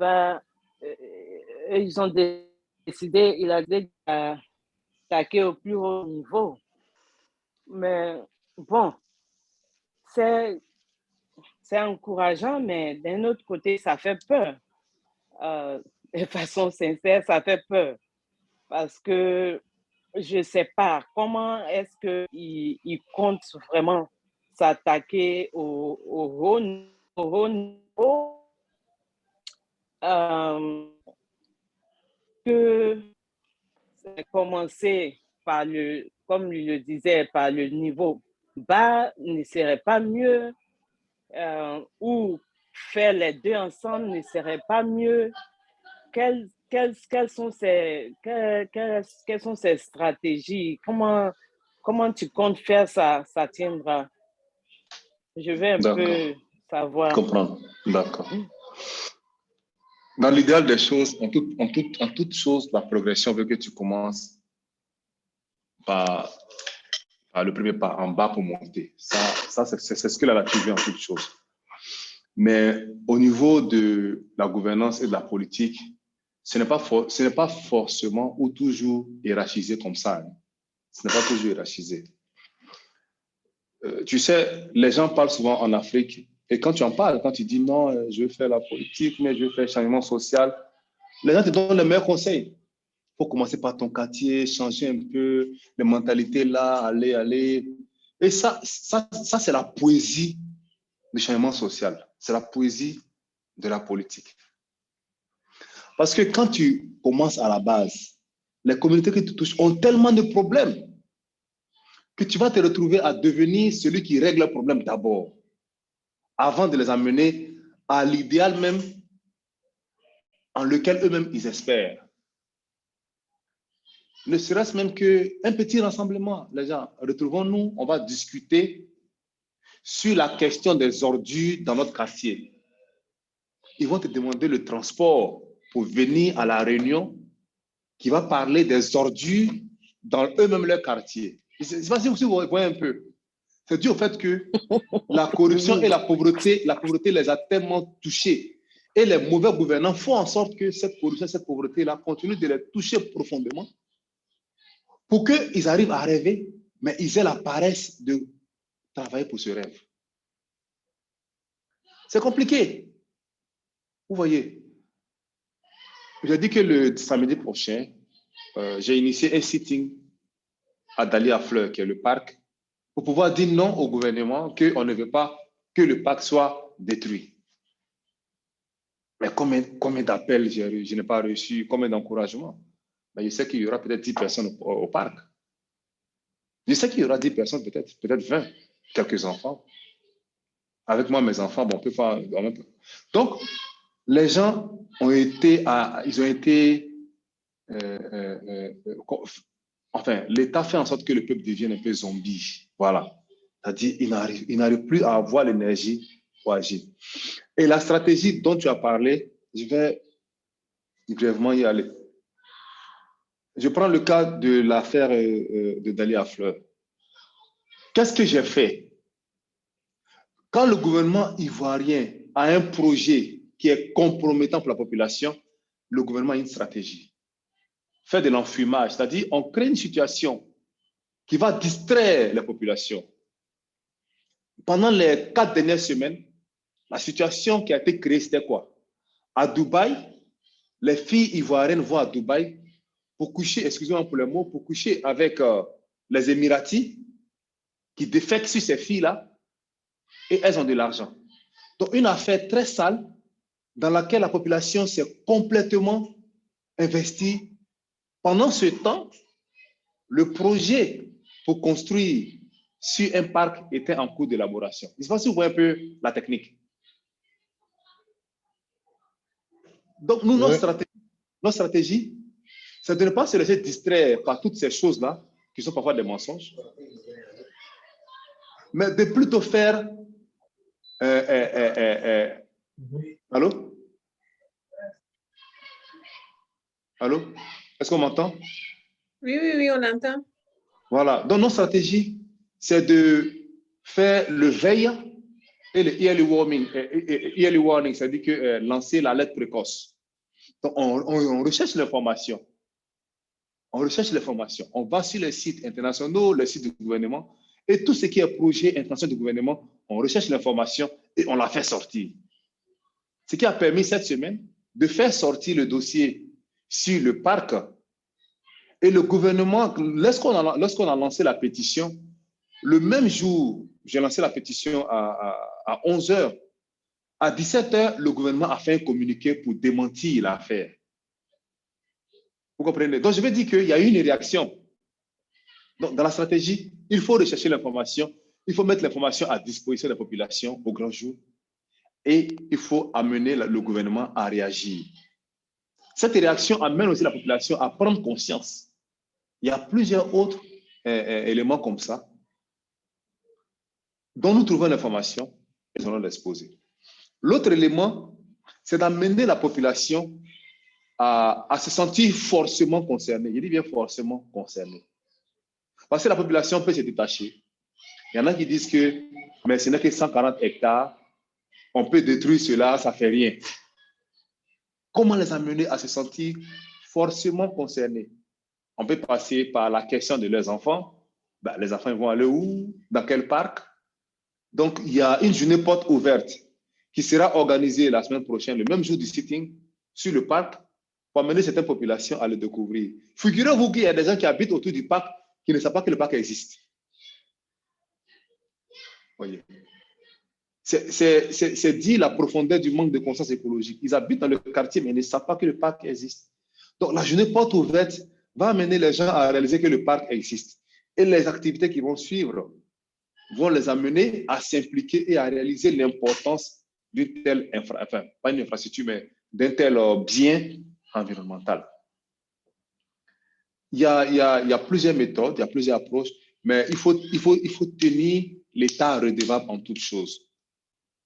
Tu vois un peu Anjali et Madame Koné. Voyez.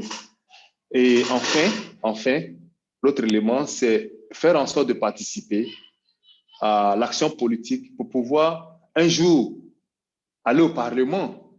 Parce que quand moi j'écris sur l'emploi, je fais une thèse sur l'emploi et que je veux que l'emploi devienne un droit, même si ma thèse est pertinente, à quel moment j'arrive à amener cela sur la table du gouvernement pour débattre, pour qu'on inscrive cela dans la Constitution ivoirienne?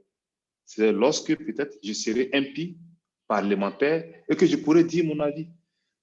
Donc, avoir l'information pour la mettre à la disposition de la population, impliquer les populations pour qu'elles se sentent forcément concernées, et ensuite faire en sorte de participer au débat politique avec un poste électif, je veux dire un poste de député. C'est un peu cela, c'est un peu la mécanique à travers laquelle nous comptons influencer la tête.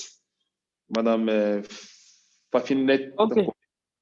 Yeah. Est-ce que tu le fais à travers une organisation? Tu es une organisation? Tu es une ONG? Tu le fais comment? Individuellement? Ou je ne sais pas. Pour l'instant, tu vois, chez nous, on a envie de dire qu'on le fait avec une organisation. Mais pendant que tu parles, tu réfléchis à ceux avec qui tu le fais, puis tu réalises que tu es le seul à te débattre en fait. Comme j'ai dit au début, quand tu dis à des gens, venez, on va parler de ça, ils vont te taper ton portefeuille pour venir parler de ce qui les concerne. Mais on ne peut pas nourrir tout le monde. Je veux dire, on ne peut pas on peut pas gérer tout ça. Donc, tu es obligé à ton niveau, avec ceux qui veulent s'impliquer, j'ai fini par adopter le principe selon que celui qui veut s'impliquer, on y va.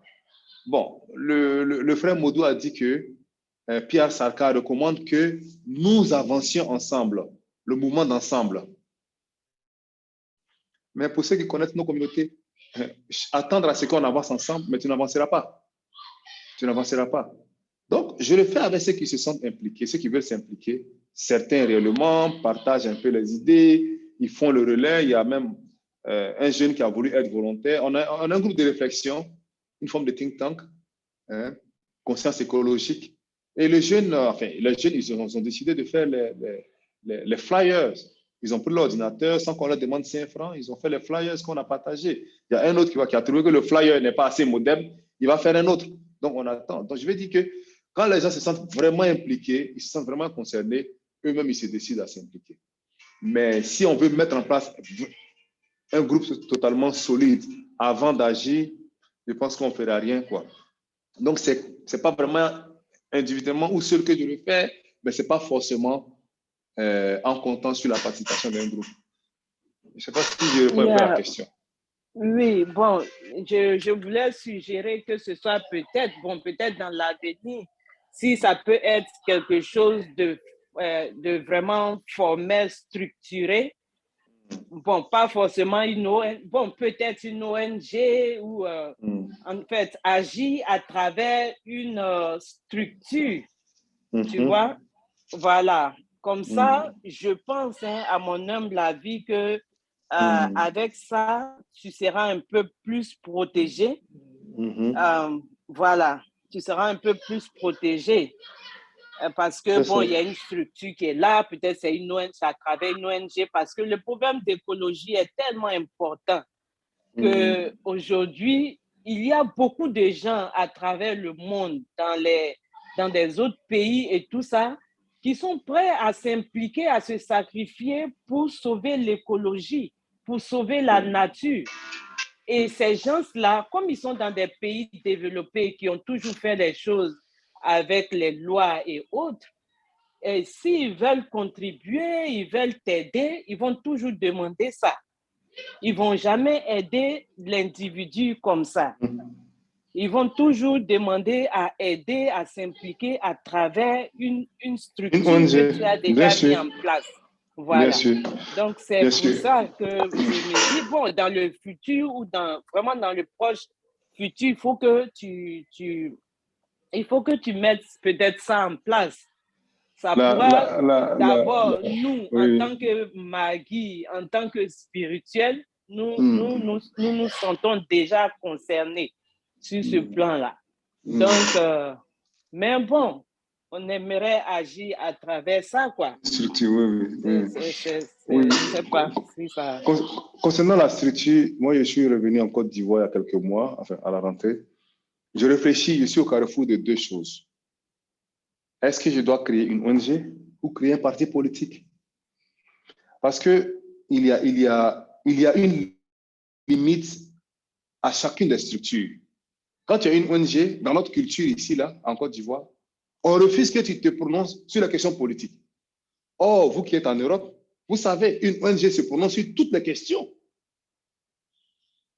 Vous voyez, même les questions d'élection, elles se prononcent. Les questions politiques, mais chez nous, on dit dès que dans ton statut, c'est mis à politique, une question politique, il ne faut pas t'y prononcer. Et quand tu te prononces sur une question même qui est purement sociale, on vient te dire que tu tiens un levier ou une opinion politique. On te boucle. Bon, quand tu crées aussi un parti politique, bien sûr, ça te donne la latitude de te prononcer sur toutes les questions, mais on te donne de la coloration et on finit par se dire que toutes ces réactions sont des intentions obscures, des intentions qui ne sont pas claires. Donc, je réfléchis profondément. Je t'avoue que j'ai écrit un manifeste, le manifeste pour un parti politique, dont je vais faire le nom. Mais mes amis me disent, il y en a qui me disent aussi de créer une ONG, il y en a qui me disent de faire les deux, un parti politique que je vais diriger avec des amis, une ONG qui sera dirigée par d'autres personnes. Je ne sais pas, franchement. J'avoue qu'à un moment, les réflexions sont trop. Vous voyez. Mais dans tous les cas, je sais qu'il y a une action à être menée et elle doit se faire, comme tu l'as dit, de manière structurée. Sûrement que d'ici 6 mois, ou un peu moins ou un peu plus, une structure va se dégager. Ça pourrait être un parti politique, ça pourrait être autre chose. Vous voyez. Mais bon, pour l'instant, on agit en tant que citoyen, en tant qu'activiste social, de notre droit qui nous est conféré par la Constitution. On a le droit d'agir pour l'environnement.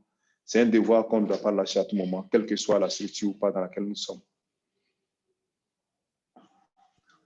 Yeah.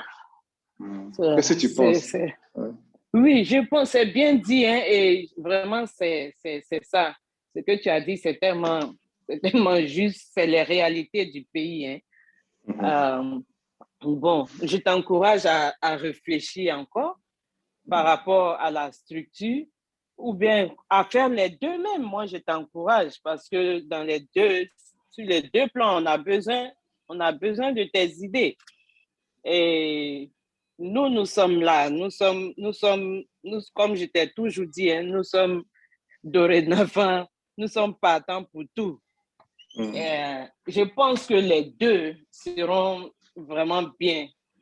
Parce que, comme tu l'as dit là, tu fais sur le plan ONG, ils vont te dire que tu fais la politique. Bon, c'est un peu compliqué en Afrique, mais je crois que les deux sont bien à faire. Seulement, il faut trouver des gens qui ont aussi la même vision, qui ont les mêmes valeurs que toi pour pouvoir diriger, pour pouvoir t'accompagner.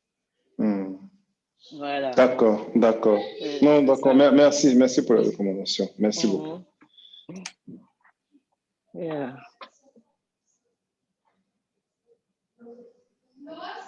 Oui, Yvendra, tu veux intervenir? Mais je vais essayer, hein, parce que d'abord, je suis le frère Yvendra du Congo-Brazzaville. Namaskar à tout le monde.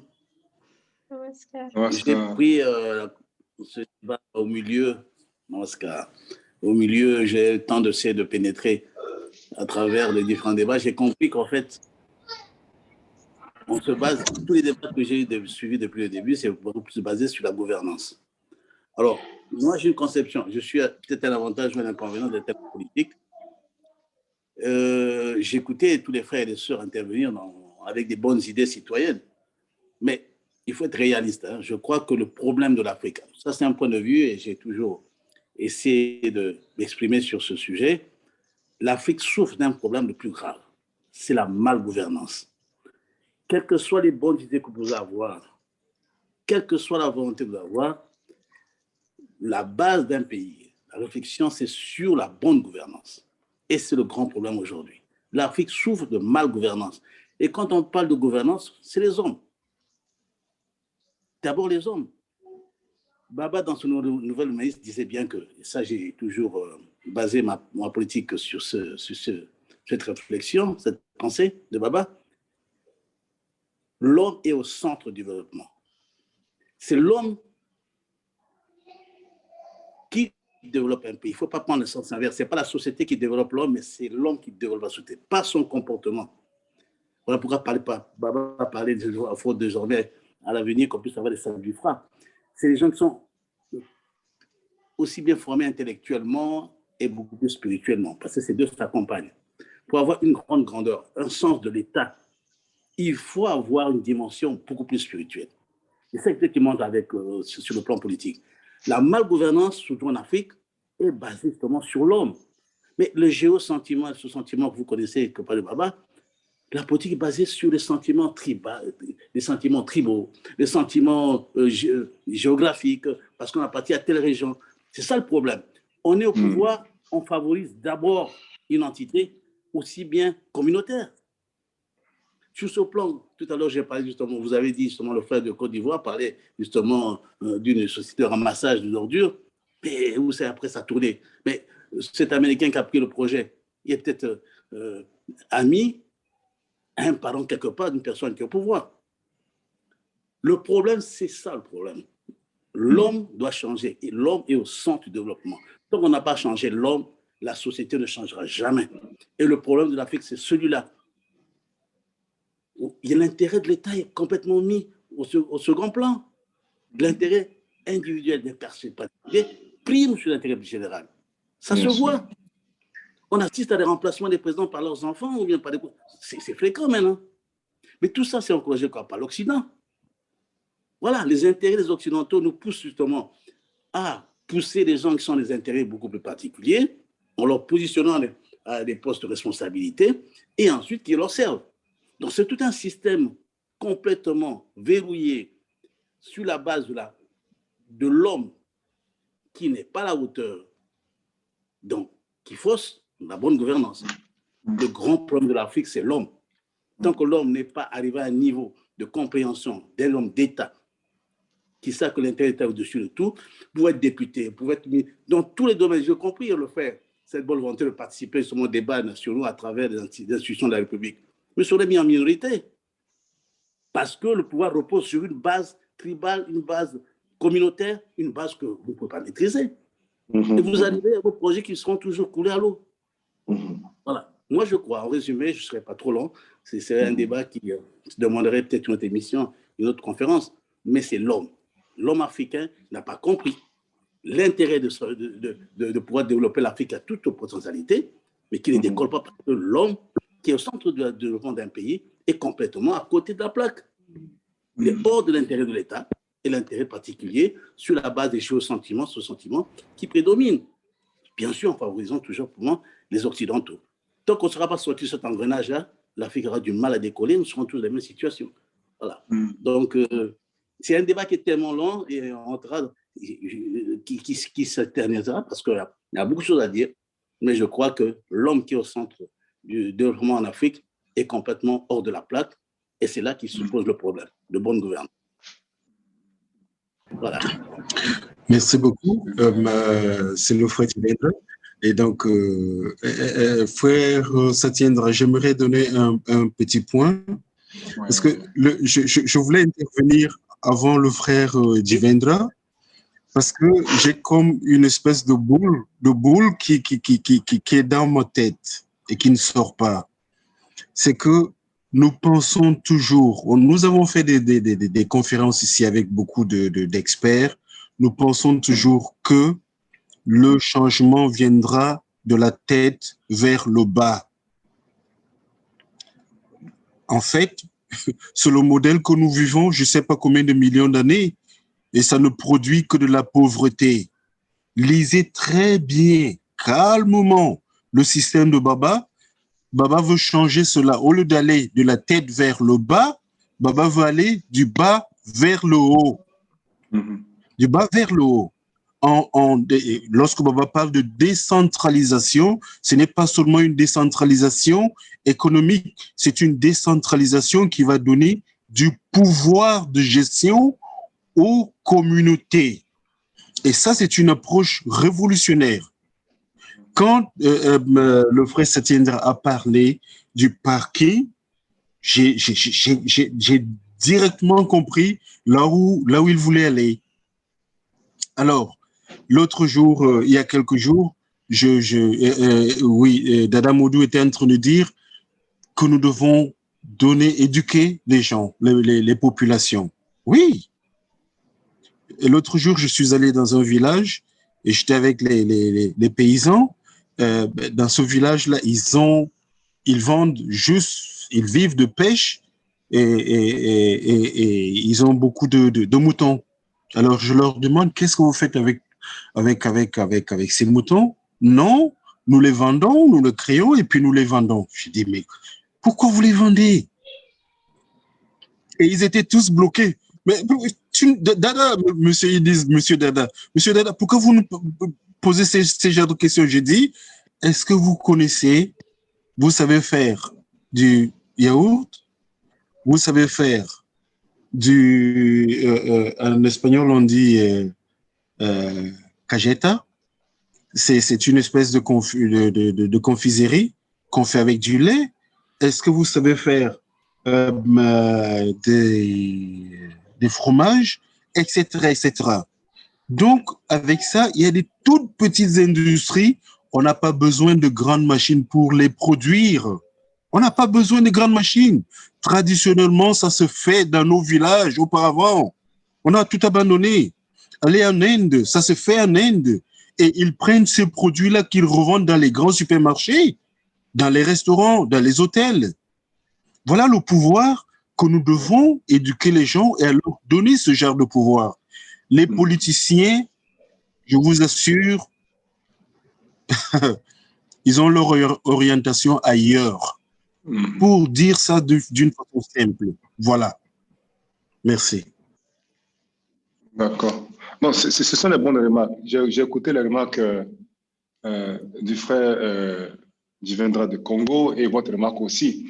Quand Baba parle de changement from bottom to top, c'est ça. On ne peut que être d'accord si on est logique dans une certaine mesure.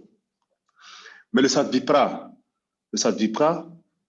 dont il est question, donc l'acteur de changement politique et social, le Sadvipra, comment il procède? Ça veut dire qu'à la base, il y a une grosse corruption qui vient faire en sorte que la base est minée. Des initiatives sont prises, comme on a mentionné par Féfine et les autres, la question de loi de corruption. Ces initiatives sont neutralisées. Donc cette base-là, elle est complètement détruite.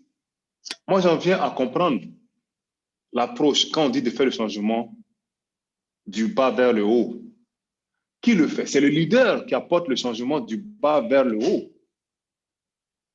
Mais le citoyen qui est hors de ce leadership, hors de cette politique, et qui va porter le changement du bas vers le haut, à travers le micro, ensuite le méso, le macro, mais il va lui falloir non seulement beaucoup de moyens dans une société corrompue. Si ce n'est pas une société corrompue, tu es actif, tu fais des actions, au moins l'État ne te supprime pas, l'État ne te menace pas, il ne te remet pas en cause, et puis un peu, ça prend de l'ampleur. Ça, c'est dans la société où la loi, elle est active.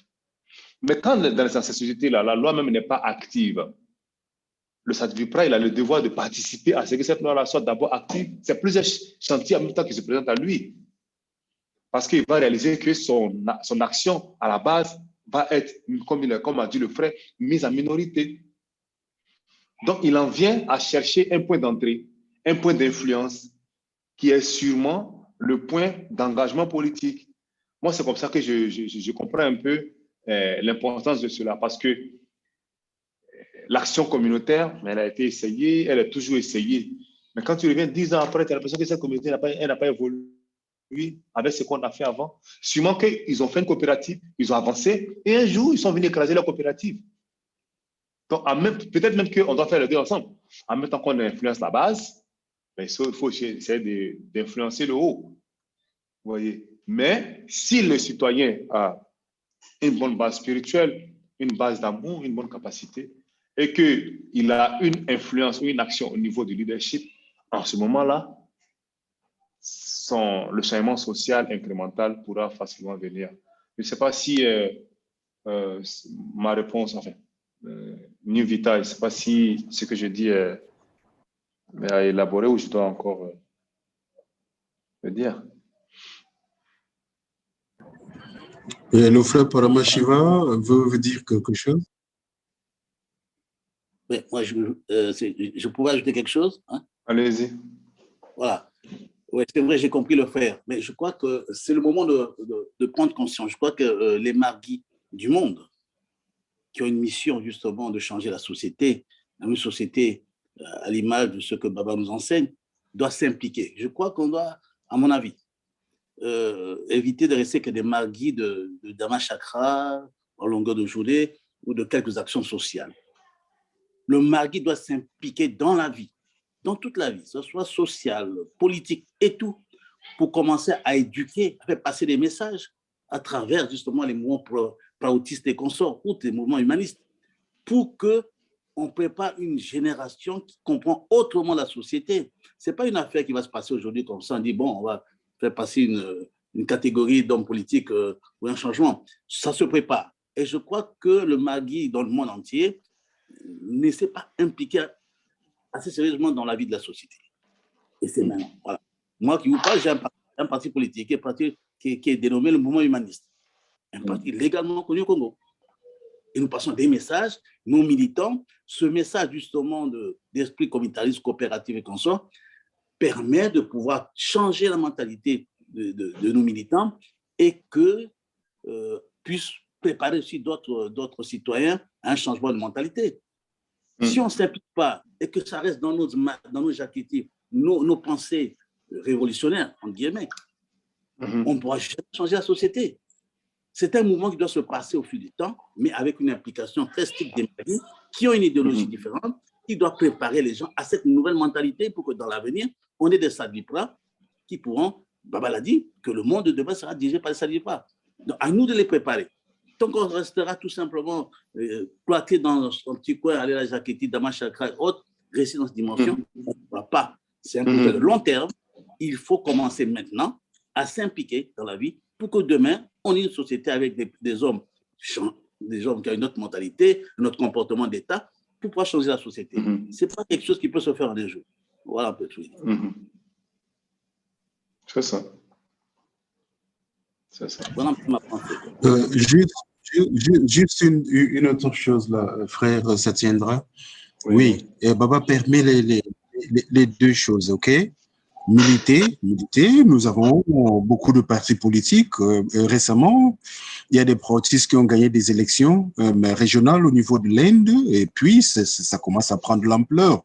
Donc, nous pouvons faire les 2 volets sans problème. D'accord. D'accord. Voilà. Donc, il y a une implication sociale des Marguites dans la vie sociale, politique et autres, voilà, et économique et tout, pour qu'on puisse apporter une nouvelle dimension dans les années à venir de ce monde qui doit changer forcément. Tout à fait. Je suis... Il faut effectivement que les Marguis s'impliquent. Je prends juste un exemple tout simple. On organise des conférences avec des thématiques tournées beaucoup vers la mise en application concrète de la philosophie d'Ananda Marga. Mais on observe malheureusement qu'il y a très peu de Marguis qui s'y intéressent ou même quand on commence, en fait, voilà, il y en a qui restent en chemin ou qui ne veulent plus faire d'efforts. Donc, peut-être trouver le moyen de continuer à s'inspirer les uns les autres parce que ce n'est pas forcément évident non plus. Et amener chacun, je pense, à travailler aussi sur lui-même. Souvent, entre guillemets, on démissionne parce que soit il y en a qui développent certaines propensions négatives, donc ils vont commencer soit à être jaloux de l'autre ou ceci ou cela. Et donc, ce qui fait que le mouvement collectif n'avance plus en fait. Donc, voilà, effectivement, il faut que les Marguis arrivent non seulement à s'impliquer aussi bien dans la vie de leur Jagriti et en dehors et à organiser des actions collectives qui vont mettre en avant le pouvoir révolutionnaire de ce que nous voulons voir s'instaurer dans la société. C'était ma Super. D'accord. Je crois qu'il y a le frère Patrice Parameshiva. Il faut ouvrir le micro.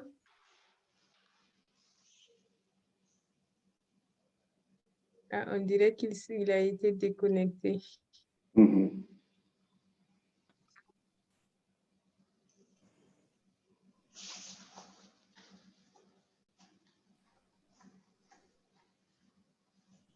Est-ce qu'il y a d'autres interventions, d'autres contributions? En tout cas, moi ça va. Hein. Je suis très heureux d'avoir eu cet échange. Hein. C'est bon. Stade, tu veux faire la conclusion? Oui. Franchement, merci à tout le monde. C'était enrichissant. En venant à cette discussion, j'espérais attendre les approches, certaines idées, opinions de chacun pour pouvoir enrichir mon action et mes idées, pour aussi me renforcer parce que je sais que mon engagement va aller loin en fait. Donc, ce genre de think tank, ce genre de groupe de discussion permet de renforcer. Pour moi, je vois ça comme un back-office. La communauté intellectuelle, Banana Maga et tout ce qui vient autour, pour moi, c'est un back-office, c'est un resource center. Tu viens, tu écoutes, tu vois un peu les choses, tu es renforcé mentalement, spirituellement, moralement, tu es encouragé, et puis tu mets l'action sur le terrain. Comme a dit le frère, il faut que chacun s'engage. Il faut que, enfin, ceux qui peuvent bien le faire, parce que tout le monde n'a pas la même vocation et tout le monde n'a pas le même niveau ou la même méthode d'engagement. Donc, il faut que ceux qui peuvent, ceux qui le veulent bien, n'aient pas peur, Il faut s'engager. Et ce genre de groupe permet d'avoir de nouvelles idées, d'affiner ce qu'on veut faire, de raffiner ce qu'on veut faire et de se consolider les idées et les pensées. Donc, je vous remercie d'avoir écouté ces échanges, de m'avoir éduqué, de m'avoir écouté, de m'avoir aussi permis d'exposer afin de voir les limites et les pertinences de mes idées. Certaines opinions m'ont rassénéré, m'ont rassuré quant à mes convictions et mes idées. D'autres m'amènent à me reposer des questions pour pouvoir aller mieux. Et je tenais franchement à vous remercier pour le sacrifice du temps, pour l'attention et pour l'interaction. Merci beaucoup. Merci beaucoup.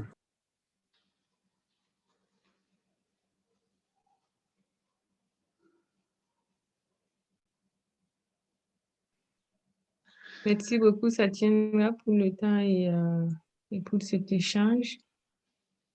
Merci. Merci.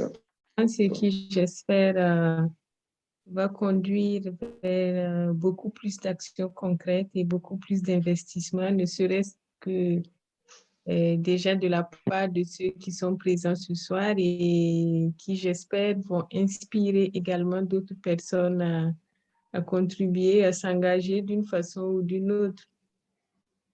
C'est ça, c'est ça. Merci pour l'initiative et bonne continuation à tout moment. Quand ce genre d'échange arrive, on se libère pour participer. Merci beaucoup. Donc, bonne soirée à tout le monde. Et puis... Merci. Merci beaucoup, merci carrément. Merci. Namaskar. Bonne nuit. Merci, namaskar. Merci à tout le monde. Merci. Merci. Bonne soirée. Merci. Namaskar.